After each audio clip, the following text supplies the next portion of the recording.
हाँ जी,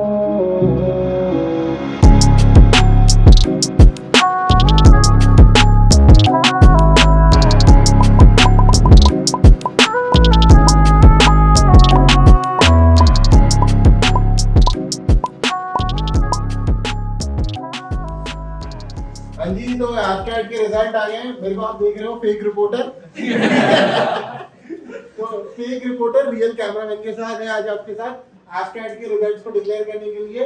इसको software use करके बनाया गया है, ठीक है। तो आज हम बात करने वाले हैं एफकैट रिजल्ट के बारे में। काफी अच्छा एफकैट का रिजल्ट आया है, even better than the CDS result.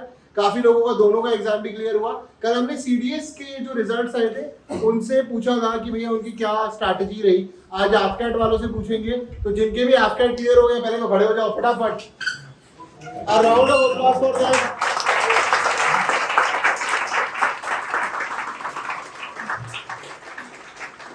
और जो कैमरा मैन है उसका भी एफकैट क्लियर हो गया है, उसको भी पकड़ेंगे बाद में। तो पहले हम चलते हैं अनंत के पास। अनंत का बहुत टाइम बाद एग्जाम निकला है, तो पहले आप बताओ कैसा लग रहा है आपको।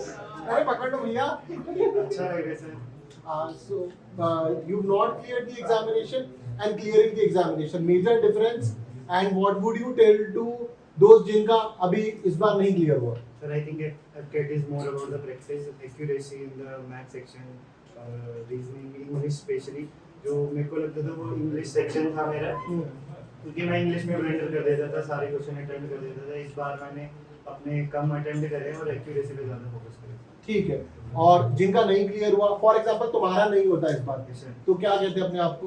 कोई नहीं, अगली बार दोबारा ट्राई करना है। ठीक है। जिनका नहीं हुआ उनके लिए अभी वो अटेम्प्ट है तो प्रैक्टिस करो, नहीं है तो कुछ और देखो। ठीक है। बहुत ही स्ट्रेट फॉरवर्ड आंसर। ठीक है। तो since you cleared the AFCAT, क्या इससे तेरे को ये लगता है कि coming CDS your attempt will be better? Yes sir, I am feeling so because it boosted my confidence and I got a feeling like I can do better in the upcoming series. Okay. और ज्यादातर जो पीछे exam देंगे कि उसका major reason यही था कि इंग्लिश सेक्शन वीक था? We can say sir, at the same time it is more about the practice as well, which I felt this time. Okay, thank you. With first AFCAT clear हुआ है, second हुआ है, कौन सा हुआ है? Third time. Third बार, तीनों third attempt में क्लियर हुआ है, 3 बार और क्लियर? 4 अटेम्प्ट दिए हैं, तीसरी बार क्लियर हुआ। ठीक है। तो एफकैट के लास्ट 3 अटेम्प्ट्स में क्या मेजर चेंज देखा अभी तक? एक तो पैटर्न काफी चेंज हो रहा है। इससे लास्ट जो अटेम्प्ट था उसमें पैटर्न अचानक चेंज कर दिया था। जैसे पहले 25 क्वेश्चंस आ रहे थे मैथ्स के, वो अब 20 कर दिए हैं। और रीजनिंग का पैटर्न काफी चेंज कर दिया है। पहले सिर्फ नॉन वर्बल आती थी, अब कुछ वर्बल भी डालते हैं। और 25 क्वेश्चन नहीं, 30 क्वेश्चंस इंग्लिश के कर दिए हैं। पेपर ओवरऑल देखें तो धीरे धीरे लेवल हाई करते जा रहे हैं, बट क्लियर हो सकता है प्रैक्टिस के साथ। मैथ्स और रीजनिंग तो बिल्कुल नहीं छोड़ना। ओके। नॉर्मलाइजेशन से ना मार्क्स बढ़े कम हुए तुम्हारे? मेरे तो बढ़े हैं, हाँ। क्योंकि बता रहे हैं कि शिफ्ट टफ थी। वैसे भी मेरा अगर नॉर्मलाइजेशन नहीं होता तो भी क्लियर हो रहा था, बट नॉर्मलाइजेशन के बाद मार्क्स बढ़े। Okay, normalise. And if you recommend someone, चारों सब्जेक्ट्स में से तुम्हारे लिए सबसे इंपॉर्टेंट कौन सा है? मेरे लिए मैथ्स है। मैथ्स की तुम्हारी क्या स्ट्रैटेजी थी? So first of all, syllabus completion is very necessary. पहले syllabus complete करो और फिर practice करो और practice sets लगाओ जितने हो सकते हैं, उसी से होगा, क्योंकि मैथ्स कभी नहीं जा सकती। जितना practice करोगे उतना ज़्यादा अच्छा हो जाएगा। फिर ऐसे हो जाता है कि तुम्हें questions भी लर्न हो जाते हैं कि अरे तो ऐसे हो जाएगा। तो practice is the key. CDS और एफकैट में मेजर डिफरेंस? GS बस सीडीएस की GS थोड़ी डेप्थ में होती है, एफकैट में इतनी डेप्थ में नहीं होती, इसमें स्टैटिक भी आती है। अदरवाइज आई फील एफकैट का सिलेबस ज़्यादा होता है क्योंकि उसमें मैथ्स भी होती है गर्ल्स के लिए, तो उसमें मैथ्स नहीं होती तो वहाँ पे कंपनसेट किया जा सकता है कि जीएस को ज़्यादा टाइम दे दें। प्लस इंग्लिश इसलिए कि सीडीएस तो इंग्लिश से क्लियर होगा, जीएस कितने भी कर लो क्लियर नहीं होता वो। इंग्लिश का वो भी इंपॉर्टेंस बता रहा है बहुत। English is very important for CDS because CDS 1 2021 when I cleared English played the main role. Thank you. तो सी इंग्लिश का बहुत इंपॉर्टेंट रोल है, सब यही बता रहे हैं। And I think every subject is important at the end of the day, but तुम्हारे हिसाब से तुम्हारा मोस्ट इंपॉर्टेंट सब्जेक्ट्स चारों में कैसे अलाइन करोगे प्रायोरिटी वाइज? सर सबसे पहले इंग्लिश, उसके बाद जीएस, या फिर जिन लोगों का मैथ्स स्ट्रॉन्ग है तो मैथ्स को प्रेफरेंस दे सकते हैं। पर मेरे हिसाब से इंग्लिश के बाद जीएस आएगा, उसके बाद मैथमेटिक्स आएगा। और सर अगर एफकेट के बारे में बात करें तो उसमें रीजनिंग भी बहुत इंपॉर्टेंट हो जाता है। रीजनिंग अगर आप प्रैक्टिस कर रहे हैं रेगुलर तो विद इन 15 to 30 सेकंड्स आपको रीजनिंग में टाइम बचाना है ताकि आप मैथ्स में वो टाइम इन्वेस्ट कर सकें। और सर क्या कुछ कैंडिडेट्स के साथ ऐसा भी हो जाता है कि वो किसी क्वेश्चन में फंस जाते हैं तो ईगो में बात ले लेते हैं, फिर वो सोचते हैं कि इसी क्वेश्चन को करना है, लेकिन ऐसा नहीं करना होता। आपको अगर 1 या 2 मिनट में क्वेश्चन नहीं हो रहा तो नेक्स्ट क्वेश्चन पे स्विच करना है। और सर इस बार एफकेट का जैसा पैटर्न था, इस बार वो स्टेटमेंट बेस्ड क्वेश्चन पूछा है जीएस में, तो यानी एफकेट का भी लेवल अब आगे आगे हम देखेंगे कि वो काफी सिमिलर हो जाएगा सीडीएस के, और जो लोग सीडीएस के लिए प्रिपेयर कर रहे हैं उनके लिए आसान हो जाएगा एफकेट। और तुम्हारा सीडीएस और एफकेट दोनों ही क्लियर हुआ है, Yes, sir. So any common thing between both? हाँ सर, जैसे अलका ने बताया कि जीएस बहुत इन डेप्थ पूछते हैं सीडीएस में, लेकिन इस बार एफकेट में भी जीएस में एक ही क्वेश्चन में 4 स्टेटमेंट थे। Correct. उसके बाद वो स्टेटमेंट्स के ऑर्डर भी पूछ रहा था, कौन सी स्टेटमेंट ट्रू है वो ही पूछ रहा था। और जीएस में अगर आप सीडीएस के लिए पढ़ रहे हैं तो आपका इस बार एफकेट के लिए आप जीएस में भी अच्छा स्कोर कर सकते थे, क्योंकि सर इस बार करंट अफेयर्स का लेवल भी काफी अच्छा था एफकेट के अंदर। और जो इंग्लिश बेस्ड इंग्लिश था सर, इंग्लिश में इंग्लिश भी काफी सिमिलर हो गई है दोनों की। इंग्लिश में कुछ कुछ चीजें जैसे वर्बल रीजनिंग में इंग्लिश आने लगी है, तो उसके लिए आपको कॉमन सेंस यूज करना होता है। जैसे हम पॉलिटी में पढ़ते रहते हैं कि प्रेसिडेंट एसेंट देता है, बिल्कुल एसेंट देता है, तो ऐसे वो एसेंट की स्पेलिंग पूछ ली थी, वो मेरी गलत हो गई थी, तो काफी बुरा लग रहा था। उसके लिए ये चीज जो डेली हम चीज पढ़ते रहते हैं जीएस में, तो थोड़ा कॉमन सेंस भी यूज करनी होती है एग्जामिनेशन में। ठीक है। शाश्वत, तुम्हारा कौन सा एफकेट क्लियर हुआ ये? ये सर मेरा पहला अटेम्प्ट था और ये एफकेट 2022। सीडीएस और एफकेट में मेजर डिफरेंस? सर जैसे कि सीडीएस में हमारा मैथ्स में बेसिकली एडवांस मैथ्स ज़्यादा रहता है और एफकेट में हमारा अरिथमेटिक वाला मार्क्स ज़्यादा रहता है, तो वही वहाँ पर डिफरेंस कर देता है। जिसकी अरिथमेटिक स्ट्रॉन्ग है तो वो यहाँ पर अच्छा कैच कर लेता है। Any books which you suggest for the AFCAT के एस्पिरेंट्स के लिए? सर एफकेट के लिए जैसे कि अरिथमेटिक सबसे ज़्यादा चाहिए, तो उसके लिए एक आती है अरिएंट की ऑब्जेक्टिव अरिथमेटिक, वो हमको जैसे भी करनी है। और बाकी जितने भी प्रैक्टिस सेट लगा सकते हैं इंटरनेट से, जो भी जहाँ भी मिल रही है, जैसे कि indiabase.com है वहाँ पर, और वैसे साइट्स जो भी जहाँ पर अरिथमेटिक की प्रैक्टिस हो सकती है, तो वो हमको ज़्यादा करनी है। ठीक है, मूविंग ऑन। यार तुम इतने सीरियस हो गए, ठीक है? ये बताओ, you also cleared both the examinations? Yes, sir. So you have cleared both the examination you were preparing 2 years back, or it was कि लास्ट के 2-3 महीने में ही काम हो गया? No, sir. The process was started 2 years back from my NDA attempt itself. After means I got merit out. From that time, the process has been started. Okay. So you got NDA merit out. How was that? Sir, it was a tough decision. It's tough to handle that situation. But after some time, I could go through that phase. ठीक है, अब तुम जैसे OT के लिए, OT में तो merit out का चांस ही नहीं है। Yes, sir. ठीक है, और ये एफकेट में कितने मार्क्स आए हैं? Sir, AFCAT में 179. ठीक है, 179। तो विच वन, अगर दोनों में रिकमेंड हो तो चॉइस क्या होगी? आईएमए की एसएसबी अगली बार? IMA की SSB, sir. PC वाली SSB. ठीक है, थैंक यू। और बताओ भैया, 21 नंबर कितने नंबर आए तुम्हारे? 202 नंबर। 202। ये कौन से एंट्री के लिए? फ्लाइंग के लिए? किसके लिए? नॉन अच्छा, नॉट नहीं टेक्निकल भी है, और फ्लाइंग भी है इसमें? नॉट अच्छा, ग्राउंड ड्यूटी लिए। ठीक है, तो अब 202 नंबर कैसे लाए ये बताओ। हमको भी चाहिए 200 प्लस। नहीं, बताओ। नॉर्मलाइजेशन में उससे नहीं, पहले आज लगा कि विदाउट नॉर्मलाइजेशन मतलब जनरली पूछा हूं 200 मार्क्स कैसे स्कोर करें? रीजनिंग इज बेसिक, इससे पिछले एफकेट में कितने मार्क्स थे तुम्हारे? 186 186। तो कम से कम 15-20 नंबर बढ़े हैं आगे। तो कैसे करा जाए? सर रीजनिंग बेसिक आती है, आई गेस वो हो जाती है। मैथ्स पे फोकस करना है और इंग्लिश का वो लेवल बढ़ गया है, तो more focus on English. And GK static पहले आती थी तो उसमें कम स्कोर होता था, बट अब ज़्यादा आने लग गई है, और मतलब जो करंट अफेयर्स हैं उससे रिलेटेड भी क्वेश्चन आ रहे हैं, तो या इम्प्रूव ऑन। यार ये तो एकदम चमक रहा है भाई, तुमने लाइट वाइट भी ले लिया, प्रोफेशनल यूट्यूबर बन गए हो तुम। ठीक है, तो थैंक यू, तुम थक गए। बताओ, फर्स्ट एग्जाम क्लियर हुआ है? Yes, sir. कैसा लग रहा है? दुखी हो रही, लेकिन सर दुख इस बात का और सीरियस नहीं था। दुख हो रहा है, देखो वो दुख में है ये अभी भी। देखो कितने सालों का नहीं हुआ है, वो तुम्हारी इस खुशी से ही कुछ है। तो आप पहले बताओ कि कितने मार्क्स हैं तुम्हारे? 186। अगर फॉर एग्जांपल तुम आगे के एग्जाम देते हो तो तुम्हारा एफकेट का फ्यूचर टारगेट अगर तुम्हें नंबर चाहिए कितना रखोगी? 200 प्लस। 200 प्लस ही क्यों रखोगी? सर ग्राउंड ड्यूटी के लिए गर्ल्स के लिए वो कंपटीशन है। हाँ। 200 प्लस होंगे तो मेरिट उतनी होंगी। बिल्कुल। और अगर तुम्हें 186 से 200 के ऊपर जाना है नंबर, कौन सा सेक्शन है जो सबसे नंबर दे सकता है? Sir English. इंग्लिश अच्छा, क्योंकि तुम्हारे बाकी 3 स्ट्रॉन्ग है, इंग्लिश वीक है कि इंग्लिश स्ट्रॉन्ग है? इंग्लिश कमजोर है तो अभी उसको भी इम्प्रूव करना है। मैथ और रीजनिंग भी हो जाती है मेरी। तुमको क्या लगता है सीडीएस इसलिए नहीं निकला कि इंग्लिश वीक है कि जीएस? इंग्लिश वाला ठीक है, तो इंग्लिश पेपर भी छूट गया है। पेपर क्यों छूट गया? वो इंग्लिश वाला जो हाँ बोलो बोलो। इंग्लिश में 113 क्वेश्चन तो बिना 13 क्वेश्चन बिना पढ़े छूट गए थे। अच्छा, और तो 2-4 और भी छूट गए। तो ये स्पीड बढ़ाने के लिए इंग्लिश में हाँ। मॉक पेपर अटेम्प्ट करोगे कि सिर्फ क्वेश्चन करोगे? ये सर मॉक पेपर से स्पीड बढ़ेगी। ठीक, thank you, congratulation. Mock paper की बात हो रही है, मॉक्स कितने इंपॉर्टेंट है एफकैट के लिए, for that matter even CDS के लिए मॉक कितने इंपॉर्टेंट? सर मैंने स्टार्टिंग में सर को फॉलो किया था और सिलेबस कंप्लीट होने के बाद मैंने लगातार 1 मंथ तक सिर्फ मॉक ही दिए। इसके पहले वाला भी क्लियर हो गया था, तो इस मंथ मेरे पास टाइम था क्योंकि मैंने पहले क्लियर करके रखा हुआ था, तो सिलेबस भी मेरा कंप्लीट था, तो मैंने लास्ट मंथ में पूरा मॉक ही दिया। कितने मॉक की होगी करीबन? दिया है सर 10 to 15 मॉक्स दिए। कई बार ये होता है कि मॉक के अंदर किसी का स्कोर नहीं बढ़ रहा होता, वो डिमोटिवेट हो जाता है, ऐसी स्थिति में क्या करें? सर एनालाइज करके एक स्पेसिफिक टॉपिक जिसमें अपन लोग लैग कर रहे हैं तो उसको इंप्रूव किया जा सकता है। इज इट कॉमन कि मॉक के अंदर ज्यादा स्कोर ना आए? यस सर, कॉमन है सर।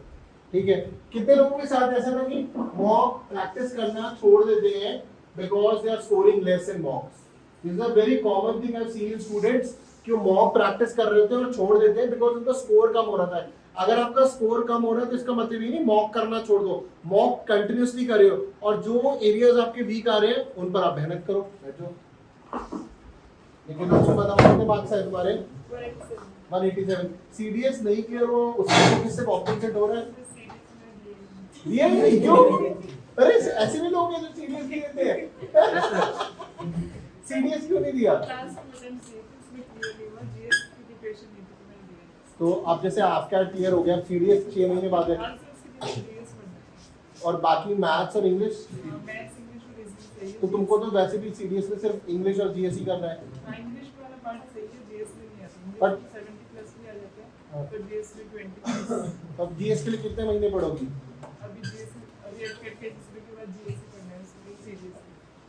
Thank you. तुम बताओ भैया, आज के एडगे एस्पिरेंट्स को जिनका क्लियर नहीं हुआ क्या करना चाहिए? तो उनको मॉक टेस्ट देने चाहिए। पहले तो उनको सब्जेक्ट वाइज जो उनका सिलेबस है वो एनालिसिस करना चाहिए कि क्या सिलेबस है।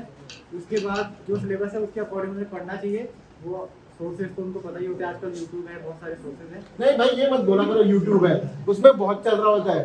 ठीक है, यूट्यूब की प्रॉब्लम ये है, डज एवरीवन एग्री, यूट्यूब पे मिथ भी बहुत सारे हैं, ये फॉलो करो वो फॉलो करो, ठीक है, हाँ वो 10 दिन में बनो अफसर, ठीक है, ऐसे मत बोला करो। यस, यूट्यूब पे ऑथेंटिक सोर्सेज से पढ़ना चाहिए। उसके बाद आपको जब आपका सिलेबस कंप्लीट हो जाए तो उसके बाद मॉक टेस्ट लगाना चाहिए। मॉक टेस्ट तो बहुत इंपॉर्टेंट है, उससे पता चलता है कि आप कहाँ पर हो, आपकी प्रोग्रेस कहाँ पर है।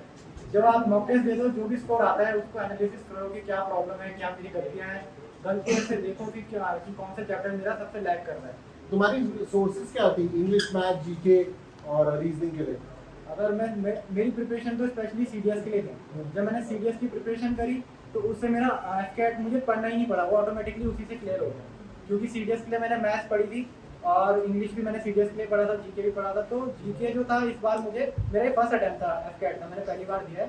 सीडीएस तो मैं इससे पहले भी दे रहा था, तो फर्स्ट अटेम्प्ट में मुझे जीके नॉर्मली लगा, एफकेट का ठीक लगा। ऐसा क्यों कि काफी सारे स्टूडेंट मिलते हैं तो सीडीएस दे रहे होते हैं बट एफकेट बड़ा लेट देना स्टार्ट करते हैं, तुमने लेट क्यों दिया एफकेट?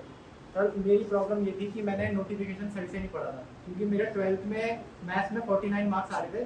तो इस वजह से मुझे लगा मैं एलिजिबल ही नहीं हूँ, क्योंकि मैं अच्छा आयोग का क्वेश्चन दिया तुमने 45 मार्क्स पूछूंगा। ठीक है, तो मुझे ये बताओ कि तुम्हारा एज पर यू सीएपीएफ का पेपर सही गया था? Yes sir. ठीक है, और तुम्हारी जीएस मुझे लगता है ज्यादा अच्छी होनी चाहिए क्योंकि सीएपीएफ वालों की होती है। अब सीएपीएफ नहीं क्लियर हुआ, नहीं सर, सीडीएस नहीं हुआ सर। पर एफकेट क्लियर हुआ, ये एक्सपेक्ट कर रहे थे कि ये दोनों क्लियर नहीं होंगे और ये क्लियर होगा? सर सीएपीएफ का तो एक्सपेक्ट किया था मैंने, हाँ।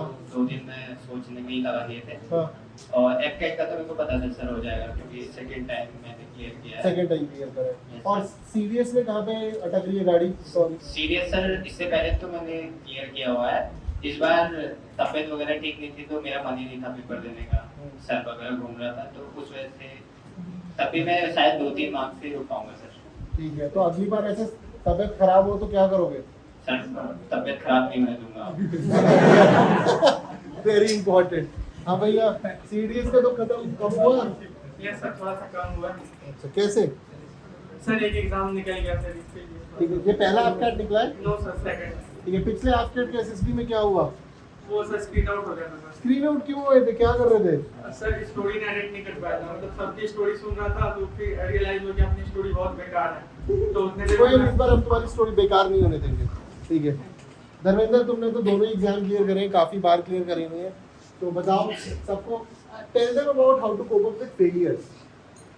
मैं ये नहीं पूछूंगा कि एग्जाम, वो तुमने कल भी बताया था सर, वो क्या है ना, वो कोई बाहर से तुम्हें बता नहीं सकता है, वो डिपेंड करता है कि आप जो गोल लेके चल रहे हैं वो उसके बीच में तुम्हारे बीच में क्या रिलेशन है। अगर वो है तो आप फेलियर को भी 2 दिन बाद 1-2 दिन बाद आप अपने आप ही उसको अंदर से मोटिवेट होते हो कि ठीक है इस बार नहीं अगली बार करूंगा।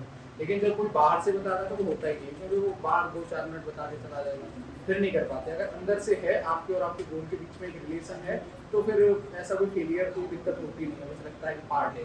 धर्मेंद्र, एक इम्पोर्टेंट क्वेश्चन पूछना चाहूंगा, तैयारी के वक्त 2 कठिनाइयों और कैसे करें अगर घर पर पैसे की थोड़ी दिक्कत है, और दूसरी चीज कई बार फैमिली में ऐसी चीजें हो जाती हैं जिनसे कोप अप करने में बड़ा टाइम लगता है, और वो आई थिंक हर एस्पिरेंट के साथ कभी ना कभी होता है।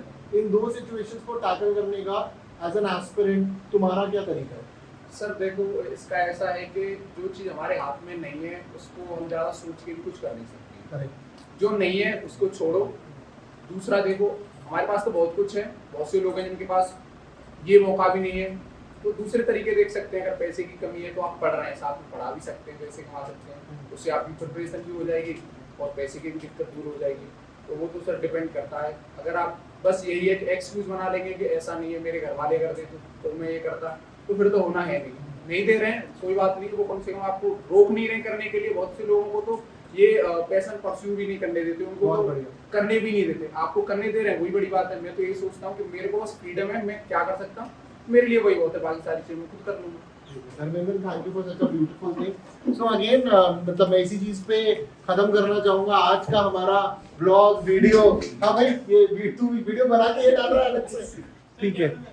ओके, हाँ कैमरा करके भी एग्जाम क्लियर हुआ है।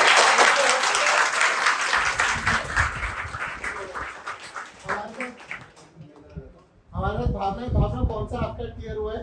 सर ये दूसरी बार क्लियर हुआ है। ठीक है, तो तुमने सीडीएस भी दिया है, एफकैट भी दिया है, अब तुम एफकैट दे रहे हो, सो एफकैट की एसएसबी के लिए what would be the preparation this time and how are you able to clear AFCAT multiple times? Twice तुमने क्लियर करी है।